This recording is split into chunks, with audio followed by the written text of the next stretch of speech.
Om Tabakatamratam Tapta Jivanam Kaviviridhitam Kalmashapaham Sharavana Mangalam Shrimadatatam Bhuvivarnanti Bhurirajanaha. Om, your words are like nectar, bringing life to scorched souls. They are praised by poets and remove all sin. They are auspicious to hear, wonderful and exalted. Those who spread these words throughout the world are truly giving souls. Welcome everyone to our class on the Gospel of Sri Ramakrishna. For those who are following along in the book, we're on page 84, and this is, I believe, the third visit. This is the third visit that M is making to Sri Ramakrishna, and we still don't have a definite date, but it's probably February or March of 1882. And in the room this time is a young man by the name of Narendra, our future Swami Vivekananda. And the conversation earlier was about what to do when worldly people look down upon those who are aspiring to lead a spiritual life. And Sri Ramakrishna had said to Narendra, how do you feel about it? Worldly people say all kinds of things about the spiritually minded. But look here. When an elephant moves along the street, any number of curs and other small animals may bark and cry after it. But the elephant doesn't even look back at them. If people speak ill of you, what will you think of them? Then Narendra replies, I shall think the dogs are barking at me. And Sri Ramakrishna says, smiling, oh no, you mustn't go that far, my child. Laughter. God dwells in all beings. But you may be intimate only with good people. You must keep away from the evil-minded. God is even in the tiger, but you cannot embrace the tiger on that account. Laughter. You may say, why run away from a tiger, which is also a manifestation of God? The answer to that is, those who tell you to run away are also manifestations of God, and why shouldn't you listen to them? Now we'll get a nice story about this, but one thing that we'll notice is how very practical Sri Ramakrishna is, and also that he had a very keen insight into psychology. We'll see, of course, that he'll speak about the jiva and liberation and bondage and everything in strictly metaphysical terms, but very often he'll be talking about the psychological makeup, especially when he talks about the distinctions between different types of people. We'll get to all of that. Let's hear this story. Sri Ramakrishna speaking, let me tell you a story. In a forest, there lived a holy man who had many disciples. One day he taught them to see God in all beings, and knowing this, to bow low before them all. A disciple went to the forest to gather wood for the sacrificial fire. Suddenly he heard an outcry. Get out of the way, a mad elephant is coming. All but the disciple of the holy man took to their heels. He reasoned that the elephant was also God in another form. Then why should he run away from it? He stood still, bowed before the animal, and began to sing its praises. The mahout of the elephant was shouting, run away, but the disciple didn't move. The animal seized him with its trunk, cast him to one side, and went on its way. Hurt and bruised, the disciple lay unconscious on the ground. Hearing what had happened, his teacher and his brother disciples came to him and carried him to the hermitage. With the help of some medicine, he soon regained consciousness.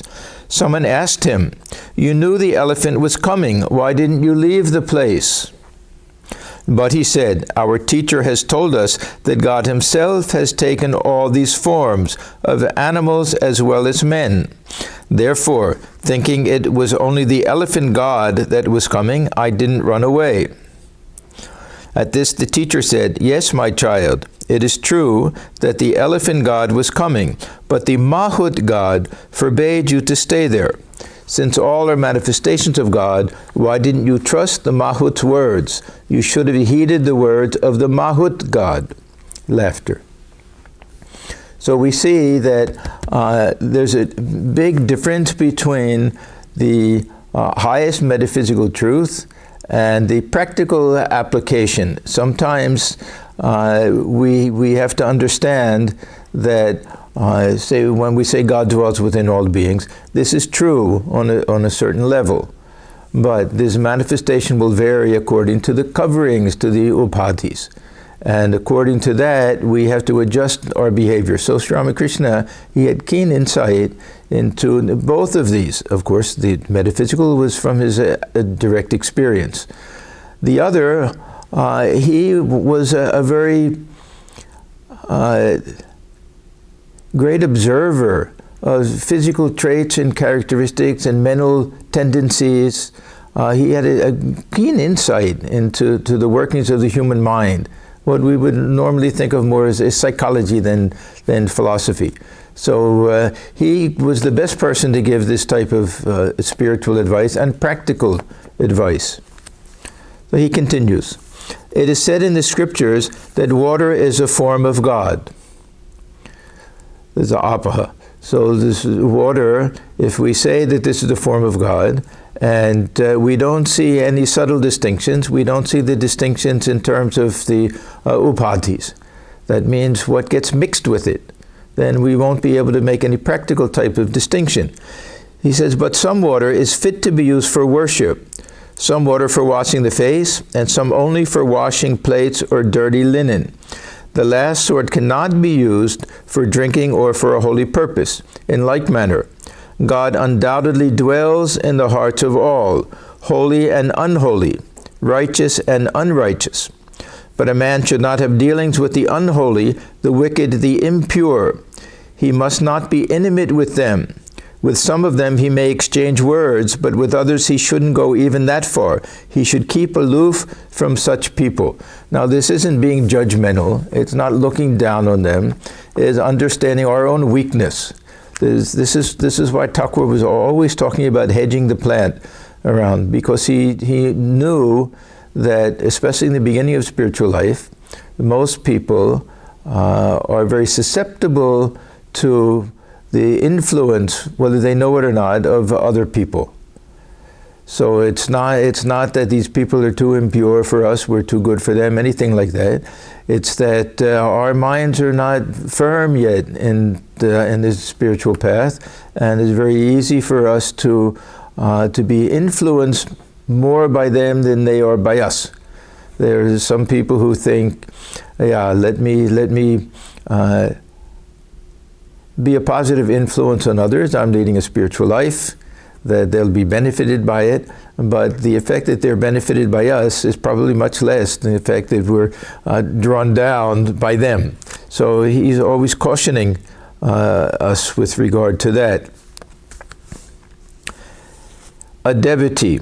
Now, when it says in the Gospel, a devotee, it may be sometimes that M doesn't know. He's very new to this group, but more likely it's M himself.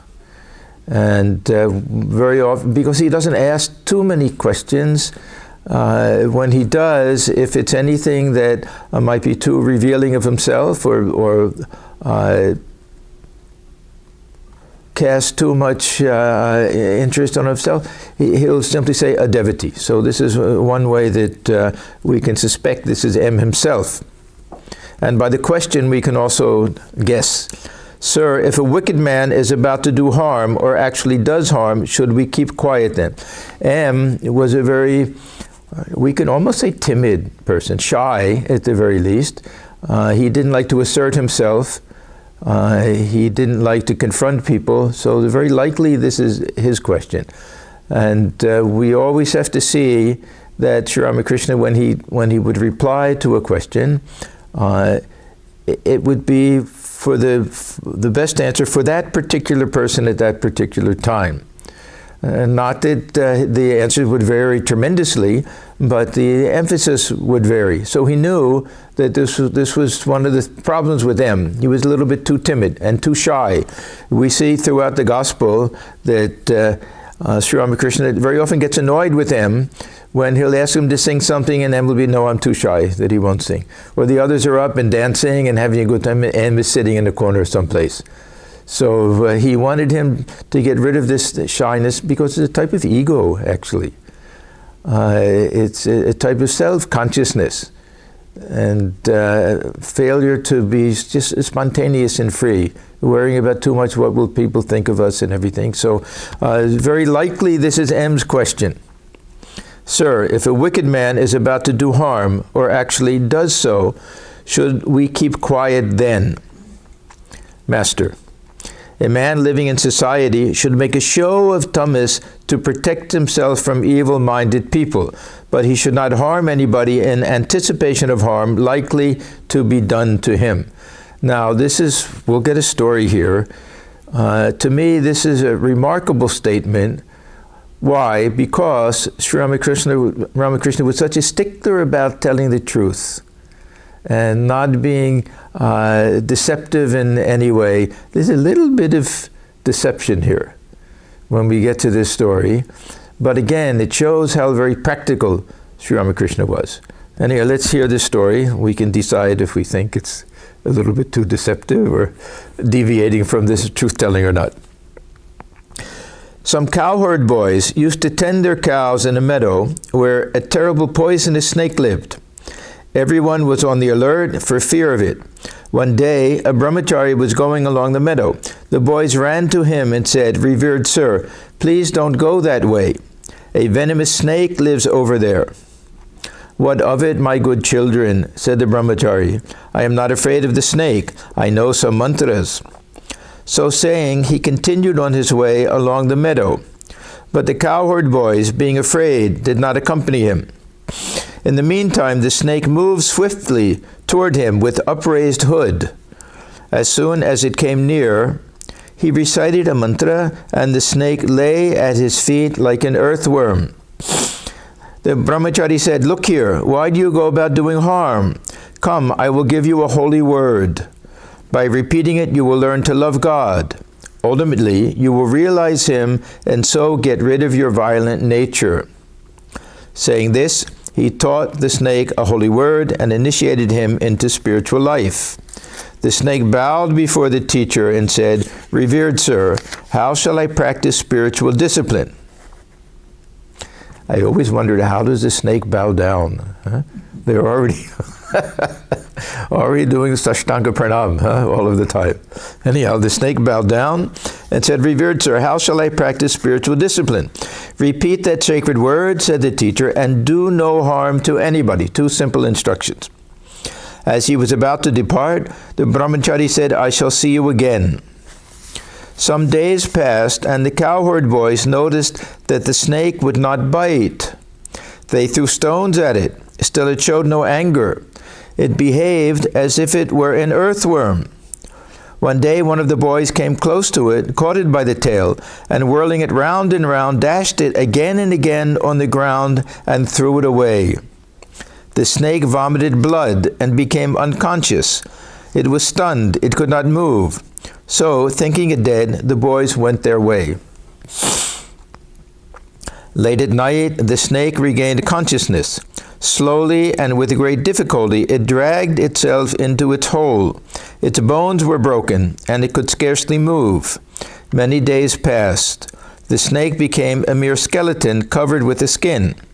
Now and then, at night, it would come out in search of food. For fear of the boys, it would not leave its hole during the daytime. Since receiving the sacred word from the teacher, it had given up doing harm to others. It maintained its life on dirt, leaves, or the fruit that dropped from the trees. About a year later, the brahmachari came that way again and asked about the snake. The cowherd boys told him that it was dead. But he couldn't believe them. He knew that the snake would not die before attaining the fruit of the holy word with which it had been initiated. He found his way to the place, and searching here and there, called it by the name he had given it. Hearing the teacher's voice, it came out of its hole and bowed before him with great reverence. "How are you?" asked the brahmachari. "I am well, sir," replied the snake. But the teacher said, "Why are you so thin?" So the snake is thin. Do they get thin? First he bows down, then he gets thin. The snake replied, "Revered sir, you ordered me not to harm anybody, so I've been living only on leaves and fruit. Perhaps that has made me thinner." The snake had developed the quality of sattva. It could not be angry with anyone. It had totally forgotten that the cowherd boys had almost killed it. The brahmachari said, "It can't be mere want of food that has reduced you to this state. There must be some other reason. Think a little." Then the snake remembered that the boys had dashed it against the ground. It said, "Yes, revered sir, now I remember. The boys one day dashed me violently against the ground. They are ignorant after all. They didn't realize what a great change had come over my mind. How could they know I wouldn't bite or harm anyone?"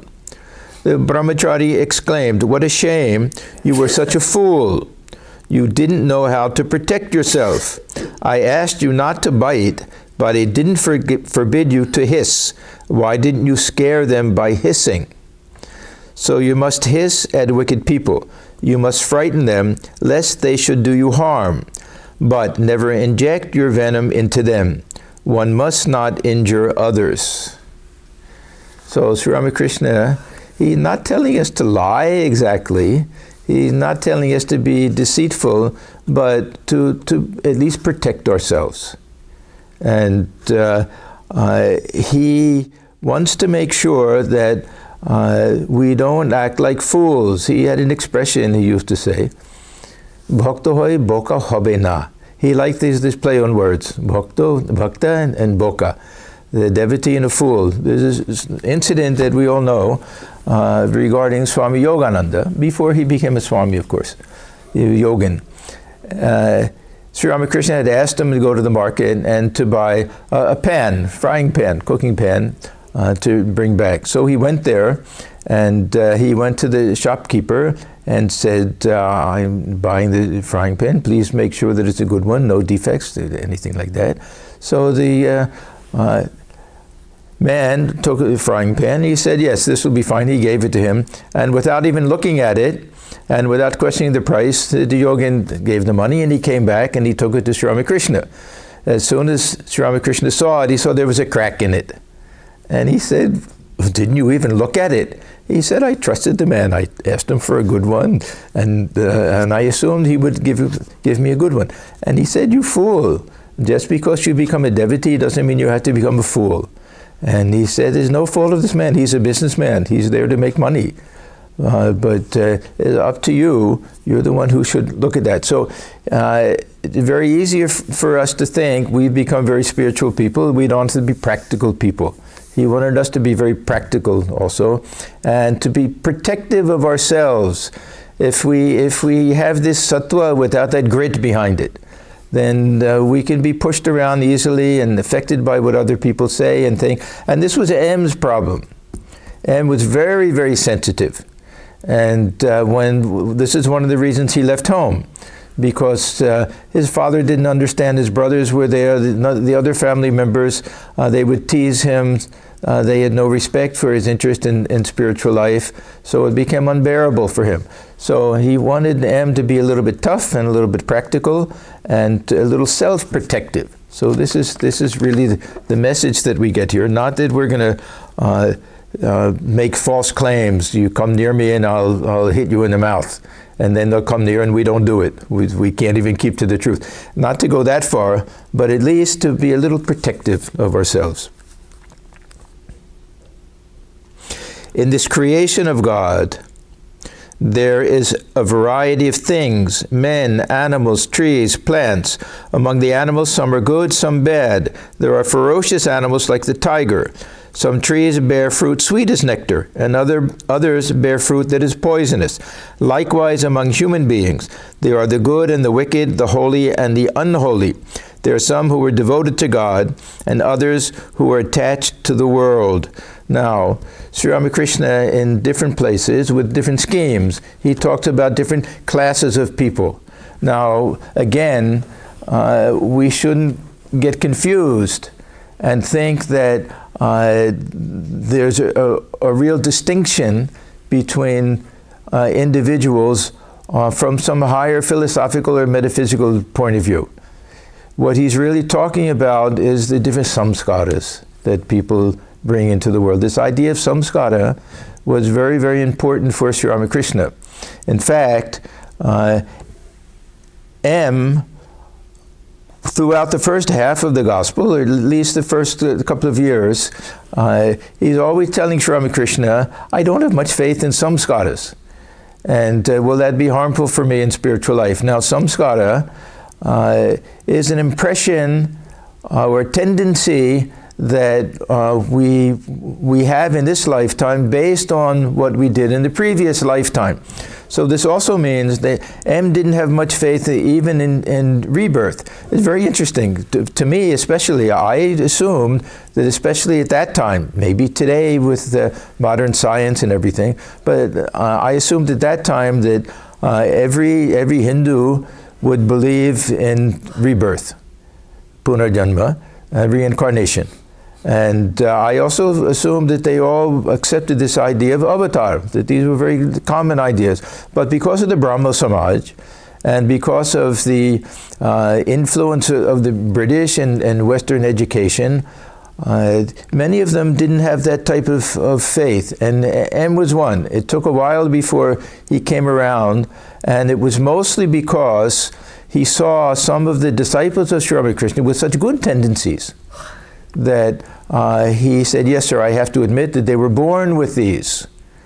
So for Sri Ramakrishna, it wasn't so much that he cared about the previous lifetime and what we did in the previous lifetime. His interest seemed to be more that we're born with a particular type of nature based on these tendencies that we got, whether we got them from a previous lifetime. Some scholars, of course, we get in this lifetime also, just our culture and our upbringing and all of that. But this was very important for him. And some scholars, these tendencies, sometimes remain hidden. They don't always reveal themselves. And sometimes the spiritual tendencies, and for Sri Ramakrishna, that was the most important, these spiritual samskaras. Sometimes they just come up. We don't know where or why or how or when. And Sri Ramakrishna gives different examples. He talks about those hartat siddha. They become perfect just all of a sudden. They have some illumination. And he compares it to somebody who's digging a well. And it's a very long, arduous job. They have to dig for hours on end. It has to be pretty deep. And then somebody else, he'll put a spade in the ground, and all of a sudden he hits some underground spring, or there's a pipe or something, and water comes out instantly. And everyone wonders, how did that happen? So this he explains by samskaras. He gives another example that people observed that one man was there in the morning, early morning, and he drank one glass of wine. And the next thing you know, he's singing and dancing and running around like a drunkard. And they say, how is it possible? He had one glass of wine. And somebody said, you don't know, he's been drinking all night long. So we don't know what we did that all night long means the previous birth. So for Sri Ramakrishna, these were very important things, this idea of samskara, and through that he could classify different types of individuals based on their ability to achieve something in spiritual life. And it's not really such a ironclad distinction, because they run into each other. We can a little bit, will fit into this idea of the bound soul. But we'll also a little bit, then we'll switch, we'll be secrets of God. So it depends on what we do in this lifetime also.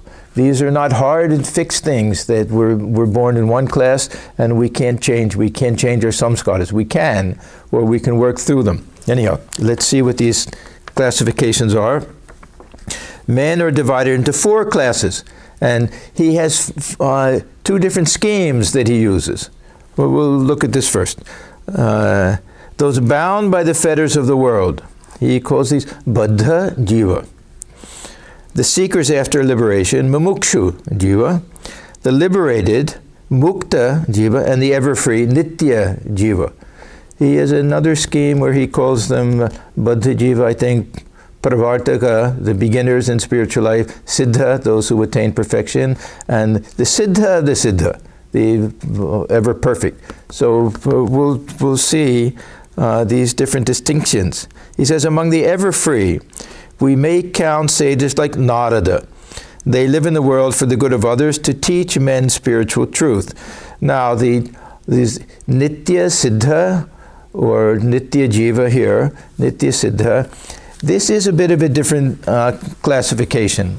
There's a bigger distinction here than there is with any of the others. Sri Ramakrishna uses different, another type of classification, we can say, which will split everyone into 2 classes. One will be the Jiva Koti and the other Ishvara Koti. Now, the class of the Ishvara Koti is tiny. There'll be just a few, and that'll be every few hundred years, a very small class like that. Jiva Koti means everybody else. So there's Nitya Siddha, and the main distinction is the Jiva Koti, ordinary individual, is born because of past karma, born because he or she hasn't attained liberation. There's still work left to be done. They come in with their old samskaras. They have to strive for liberation, and they can attain liberation after reaching the heights of liberation. If they reach the state of nirvikalpa samadhi, they're unable to bring the mind down from that. They're limited with regard to the degree of spiritual emotion that they can handle. So this Mahabhava and Prema, these very high states, are only for these other special souls. They have a greater capacity. It brings us to another distinction that Thakur makes, and this is with regard to what he calls Adhar. Adhar is a receptacle.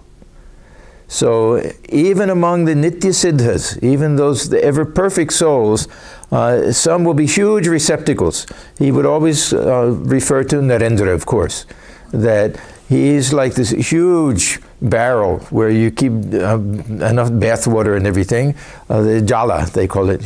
Where others, there'll be smaller pitchers and pots and buckets and everything, all different sizes. So the huge ones they can do greater spiritual practice. They can have withstand spiritual emotion. They can deeper states of meditation and samadhi and come back from that. So that's also a sliding scale. But these Nitya Siddhas, these are the ones who are born not because they have any karma to work out. They've already achieved the goal in the previous lifetime or much earlier, or maybe born perfect. Well, this is also another type of explanation, but they come only because they cherish some desire to work for the welfare of others, or if they're Ishvara Kotis, because they come along with this another type of Ishvara Koti, this avatara, who is the one who brings the others. He's the main one. And the other, there's a type of water, kalmishak, a type of water plan where it looks like they're all separate, but underneath they're all connected. And if you pull up one, the others come along with it. So Thakur used to say, the avatar comes, all of the others come along with them. So they'll be the Nitya Siddhas or the Ishvara Kotis. So this is, if we look at the 4 of these, the Nitya, what he's calling the ever-free, Nitya Siddha, belongs to a different class. The other 3 will all belong to the Jiva Koti, and this Nitya Siddha will belong to the Ishvara Koti, the avatar, of course. So he starts out, among the ever-free we may count sages like Narada. They live in the world for the good of others, to teach men spiritual truth. So he's starting with the highest one first. Then he goes to the lowest one. Those in bondage, so Baddhajiv, those in bondage are sunk in worldliness and forgetful of God, not even by mistake do they think of God? Now, this again has to be understood in terms of samskaras. It's not that God has given some less spiritual desire and capability and given some more. This was always the objection that was raised by the Brahmos or some of the other modern types of thinkers. Ishwar Vidyasagar, he also raised that question. Is it possible that God gave more power to one and less power to another? And Ramakrishna would get annoyed at this question, because he said, how can you say something like that? Don't you see one person with one hand can defeat 10 people, and another he has no power at all? What a big distinction there is. They use this term Vaishamya dosha. That means that God is partial. God can't be partial. God has to be the same to everyone, give everyone the same power. But Thakur, he was so sensible. He said, forget about it. It's not a question of God giving or not giving. They have their samskaras. They're born with certain tendencies. For some, it may be their first human birth. For others, they've done tremendous spiritual practice in a previous lifetime. How can you put them all in the same class? So he looked at it from a completely different point of view. So he says, those in bondage are sunk in worldliness and forgetful of God. Not even by mistake do they think of God. Then we get to mumukshu jiva. The seekers after liberation want to free themselves from attachment to the world. Some of them succeed and others do not. So we may have many, many, many lifetimes as seekers of God. It may be the last lifetime that we need. And really, spiritual life begins with this desire. Mumukshu means the desire, that we have a longing for liberation, and this can come from our old samskaras. This also, we can say, this is grace. This is the grace of God. And probably second verse, I think, of Vivek Chudamani, very famous verse, where Shankaracharya says that there are three very rare gifts that we get through the grace of God. And one is the human birth, and the other is we take refuge with the Great Soul, and the third is this longing for liberation.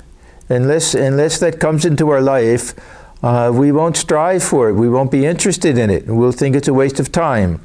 So that's the very first thing, that something has to awaken in us, that there's more to life than just enjoyment. So this is the second, the lowest one, bound souls. They don't even think of God.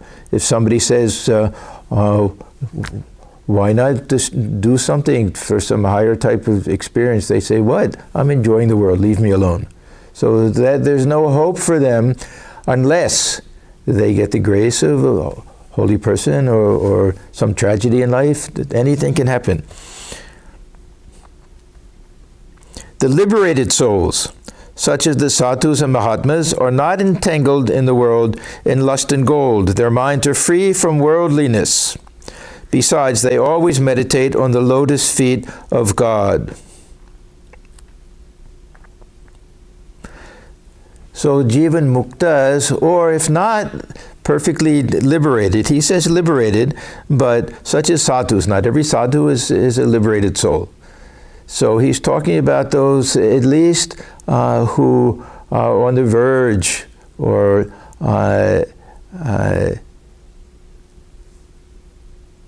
close, can taste that liberation, and there's no fear of them falling back into worldliness.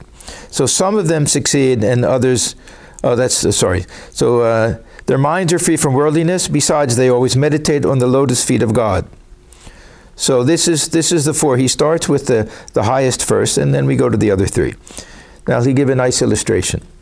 Suppose a net has been cast into a lake to catch fish.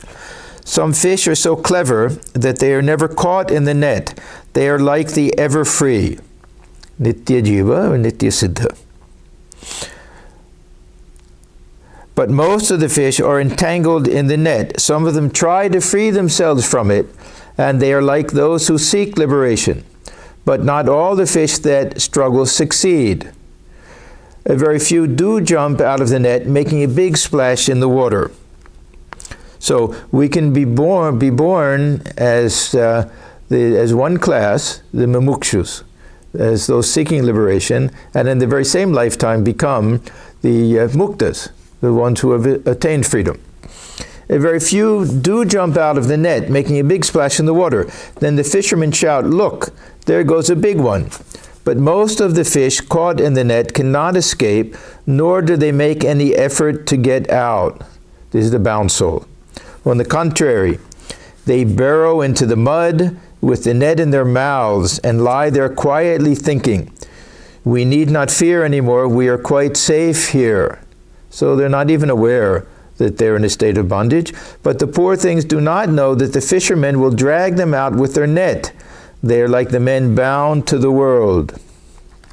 The bound souls are tied to the world by the fetters of lust and gold. They are bound hand and foot, thinking that lust and gold will make them happy and give them security. They do not realize that it will lead them to annihilation. When a man, thus bound to the world, is about to die, his wife asks, "You are about to go, but what have you done for me?" Again, such is his attachment to the things of the world, that when he sees the lamp burning brightly, he says, "Dim the light." Too much oil is being used, and he is on his deathbed. The bound souls never think of God. If they get any leisure, they indulge in idle gossip and foolish talk, or they engage in fruitless work. If you ask one of them the reason, he answers, "Oh, I cannot keep still. So I am making a hedge." When time hangs heavy on their hands, they perhaps start playing cards. There was deep silence in the room. Now, why deep silence in the room? Because we're all a mixture. This is the funny thing, that if we look at the psychology of the human mind, we're a mixture. Why? Because these are all elements of the three gunas. The bound soul is stuck in tamas. And we all have certain areas of our life where we also feel that laziness, that procrastination, that indolence, that lack of energy, always postponing things, not ready to make a full effort. So those present are all seekers. But at the same time, they have the attachments of the bound soul. Now, this is a very sad thing. And one of the facts of life that we all have to deal with, that simply becoming a mumuksha-jiva.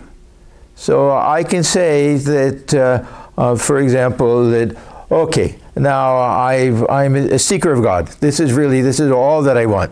Then I read the description of the bound soul, and I say, but I have those same attachments. So this is the difficulty, that there's a gap. The mind is lagging behind, if we want to look at it that way, or the samskaras are lagging behind the new individual. I've become a new person. Now I don't care for worldly things. I'm a new person. All I care about is spiritual things. I want to realize God. And the mind says, I'm not finished with enjoyment. I still like the world. I still have fun with all of these things. I'm still attracted. This lust and greed and pride and envy, all of these things, they occupy my mind, and sometimes I even like it. I want some enjoyment. So this is a tussle that takes place within the mind, and every spiritual aspirant, unless they're born with really beautiful samskaras, they all have to put up with this, especially if we start out as baddha jiva, bound soul, and through some type of grace, and I say generally the two types. Either we meet a great spiritual soul, and it can be through a book even. We come into contact, we read something, or some tragedy comes in our life and we question things. Is this all to life? For some reason, we realize that no, there has to be more. So we're switching categories in the same lifetime, but the old tendencies are still there. So this is the struggle that takes place. We sit for meditation, and the mind gets pulled down. These old desires, these vasanas. These vasanas or very deep-seated samskara. So vasana is a type of samskara, a very deep-seated samskara, particularly with regard to a desire. So sometimes we can translate this as a very deep-seated desire that we have from previous lifetime, or from even, we can say the previous lifetime is before we got interested in spiritual life. We're born again. Huh? We have these Advijas. We're Advijas, like the born-again Christians. They'll say, no, this is my new birth. So we may feel that we've taken a new birth, so we're stuck with the samskaras from our previous birth, which were also from this lifetime, up to this point. So this is the struggle that we all have, as I say, except for very few rare souls. And Thakur would say, this is how he would get M to agree. Look at the wonderful tendencies. Look at some of these young boys that are coming, that they're not interested in worldly life, in career, in marriage, in children, family, anything like that. They're only interested in God realization. And he'll give the example, does it come here, of the Homa bird. Yeah, we'll get that a little bit later. So there's deep silence in the room because they all recognize that, yes, I consider myself a seeker after liberation, but at the same time I recognize I have some of the same tendencies in my mind that the bound soul has. Now, the saving grace for us is that we don't simply burrow our heads in the dirt and mud and think that we're fine. We know that there's a problem, and we know that we have to work these things out, and we have to purify these samskaras, and we have to divert them and give them a different direction and everything, but we recognize it's difficult. So very often we'll see that the devotees will be struck dumb by some of the things that Thakur says, because they'll recognize that, yes, we also suffer from these things. So a devotee, and probably it's M again, because M, he took everything very seriously. From the very first time he met Sri Ramakrishna, he felt that his words were really the gospel. There's a word that later he would say that the Divine Mother is speaking through him. Thakur also felt that. So he took his words very, very seriously. So now he's thinking that, well, if I analyze my mind, I probably will have to say that I belong to the class of the bound soul. So is it hopeless for me? What can I do? So M, or a devotee, I'm guessing M. Sir, is there no help then for such a worldly person? He's not saying for me, he'd be a little shy, but it means for me, it means for all of us. Is there no help then for such a worldly person? Master, certainly there is. So he was always optimistic. Certainly there is. From time to time, he should live in the company of a holy men, and from time to time go into solitude to meditate on God. Now, you'll remember in the very first or the second visit that M came, when he asked all of the questions, that how does one realize God and under what circumstances, we'll get the same list over and over and over again. And holy company is, I would say, most of the time the first on the list, and solitude second. Other times he'll emphasize prayer very much, and repeating the name of God, japa. Meditation is very rarely mentioned up at the very top of the list because it's very difficult. Even though he would insist on meditation, but if we really want that immediate inspiration, then is holy company. Sadhu Sangha, Satsanga, and everything gets translated here as holy men. It means holy women also, and it also means devotees, those who are highly advanced, more advanced than us. You know, they say, if you want to become a good tennis player, always play with somebody better than you. So the same thing that we can learn from devotees who are more advanced than us. That's also holy company. And for us, reading this gospel, this of course is tremendous holy company.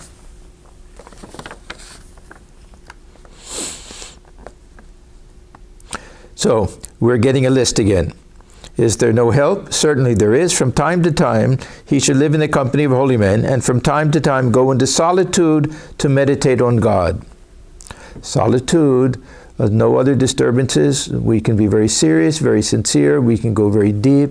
We don't have to worry about what other people think of us or anything. It's very, very important, and Thakur talks about it so much. Furthermore, he should practice discrimination. Again, the same list as before, and pray to God, give me faith and devotion. Once a person has faith, he has achieved everything. There is nothing greater than faith. Now, this is also a very great teaching, and there's a big distinction. Now, when Thakur generally, when we read this word faith, Thakur is using the word Vishwasa. Vishwas in Bengali, Vishwasa. There are two terms that very often get translated as faith. One is Shraddha, and the other is Vishwasa. They're very similar, and at the same time very different. It's similar in that both are necessary in spiritual life, both have to do with faith in the teachings of the scriptures and words of the Guru and all of that. But this Shraddha has to be there at the very beginning. We have to, because it's an attitude of sincerity and humility and reverence, respect for the tradition, taking the words of the teacher very seriously, and recognizing our limitations and our need to respectfully follow the teachings of someone else. All of these things have to be there at the very beginning. The Vishwasa is a type of conviction which grows, and it comes at the very end of spiritual life. Once we have that, then we get to the very higher states of perfect sharanagati, taking refuge with God. Then there's vyakulata, this tremendous longing for God comes. But he says once we've reached the Vishwasa, then we're on very firm ground, that then it's unshakable. The Vishwasa means that we're convinced. I'm convinced that I've seen enough, I've had enough experience, personal experience, that I know that there's an inner reality that's greater and more real than this external universe. I've seen this great souls who have achieved something in spiritual life, and they're free from all of these other entanglements that most of us suffer from, and they have a tremendous calmness and peace of mind and joy and bliss and love for others and compassion. I see that, I'm convinced that this is the goal of life, this is what I want to have, this is possible, and this comes through spiritual practice. I'm convinced, this is Vishwasa, and convinced of the reality of divinity, however we understand it, personal God, consciousness, the Brahman, whatever it is, that I'm convinced of that. So for Sri Ramakrishna, this is a very high state. Then it comes at the very end, and he says if we've achieved that, we've achieved everything necessary in spiritual life. Not that we've had God realization, but we've achieved, we've reached a safe landing spot, we can say. Swami Swahanandaji, I heard him say many times that conviction is a type of realization. It's a very interesting concept. It's not realization exactly, but we become so convinced of the reality, the living presence of God within, so convinced of it that we can feel it. Maybe we haven't had that illumination and that samadhi and all of that, but a type of realization becomes so clear to us. I remember somebody asked Swami Swaminji once, has he had illumination? Our Swamis will never say yes or no to that. But he thought for a minute, and he said, yes, I feel that I've achieved that conviction, so that Vishwasa. So the very high state. Now, we'll get a little story here, just to explain this faith. To Kedar. So Kedarnath was one of the other devotees in the room. Possibly he asked that question. We really were just guessing when it says a devotee. You must have heard about the tremendous power of faith. It is said in the Purana that Rama, who was God himself, the embodiment of absolute Brahman, had to build a bridge to cross the sea to Ceylon. But Hanuman, trusting in Rama's name, cleared the sea in one jump and reached the other side. He had no need of a bridge. All left. Once a man was about to cross the sea. Vibhishana wrote Rama's name on a leaf, tied it in a corner of the man's wearing cloth, and said to him, "Don't be afraid. Have faith and walk on the water. But look here, the moment you lose faith, you will be drowned." The man was walking easily on the water. Suddenly he had an intense desire to see what was tied in his cloth. He opened it and found only a leaf with the name of Rama written on it. "What is this?" he thought. Just the name of Rama. As soon as doubt entered his mind, he sank under the water. If a man has faith in God, then even if he has committed the most heinous sins. Now, sometimes Ramakrishna will say things, but wonder, why is he mentioning all of these things? Then it turns out that there's a song he's going to sing. This is his introduction to the song. If he has committed the most heinous sins, such as killing a cow, a Brahmin, or a woman, he will certainly be saved through his faith. Let him only say to God, "O Lord, I will not repeat such an action," and he need not be afraid of anything. When he had said this, the master sang, "If only I can pass away repeating Durga's name, how canst thou then, O Blessed One, withhold from me deliverance, wretched though I may be? I may have stolen a drink of wine, or killed a child unborn, or slain a woman or a cow, or even caused a Brahmin's death. But though it all be true, nothing of this can make me feel the least uneasiness. For through the power of thy sweet name, my wretched soul may still aspire even to Brahmanhood." So we will stop here, and I will close with the chant. Om Niranjanam Nityam Anantarupam Bhaktanukam Bhadhvikraham Vai Ishavataram Parameshamidhyam Tam Ramakrishnam Shirasa Namah. We bow our heads before Sri Ramakrishna, who is stainless, of infinite nature, whose heart melts in sympathy for his devotees, who is an embodiment of the divine and the Supreme Lord, and ever worthy of our worship. Om Shanti, Shanti, Shanti. Peace, peace, peace be unto all. Thank you.